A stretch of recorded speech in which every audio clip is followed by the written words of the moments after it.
Gracias na colaboração e coordenação de senhora Tisa Enriquez como diretora de AHATA. Nós temos bastante tempo conversando arriba com nós para alinhar pensamento de tanto de indústria turística como governo, mirando que a Aruba está desenvolvendo muito rápido e tem um tema que requer uma coordenação, uma sincronização entre a indústria turística e o governo de Aruba e nós põe que o fim de luna também tem diálogo nacional com a indústria turística e antecipando o diálogo aí nós queremos que é importante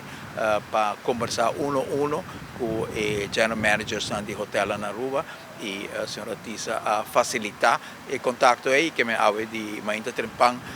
nós temos que calcular 10 GM que nós papel com ele dia cada há um momento para conversar com nós e nós para conversar com e nós sente que a conversação vai hobby bom hobby pensamento que nós temos ta quadra com um pensamento também mira produto de Aruba importante empregado para também importante hobby de tema que nós mira que tem que há atenção especial da tema que não também há como se atenção especial wastewater management tema posição de empregado tema posição também de lo qual trata escassidade de empregado e também vivienda e por lo general acesso para a arena público todo tema que tem vezes para nas comunidades experienciar com o setor não está sentindo of the mire pero há por sentir for de alma e coração de EGM que realmente não também quer mira com nós atender cultura tema e junto fija rumbo para nós por uma indústria turística toque caminha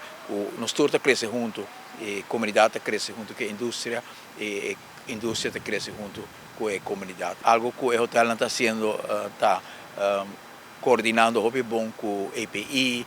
com o EPB, com a Universidade de Aruba, a Faculdade de Hóreca, para sincronizar também o produto que Aruba tem apresentar como produto turístico e sincronizar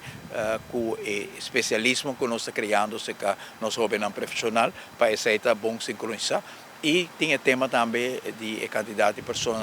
que no momento aqui não tem permisso na Aruba, que nós queremos formalizar, que também ajuda a indústria também. Também tem diferentes passos que nós também tomamos, também ajuda a indústria e no mesmo momento a indústria também tem in-house, tem hobby processo que na mesa traga arriba formação de empregado para crescer e onde tem espaço para fazer mais de sei, não está disposto também.